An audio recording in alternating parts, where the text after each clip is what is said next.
মাধ্যমে সেটির সুযোগ পেয়েছি।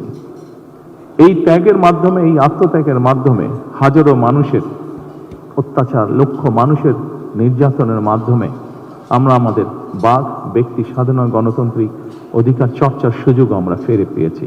সেজন্যই প্রথমেই আসুন আমরা আল্লাহর দরবারে শুকরিয়া আদায় করি। সম্মানিত উপস্থিতিবৃন্দ, বাংলাদেশের মানুষ আজকে অনেক প্রত্যাশা নিয়ে, অনেক আকাঙ্ক্ষা নিয়ে, অনেক আশা নিয়ে আমাদের সকলের দিকে তাকিয়ে আছে, বিশেষ করে রাজনৈতিক দলগুলোর দিকে তাকিয়ে আছে।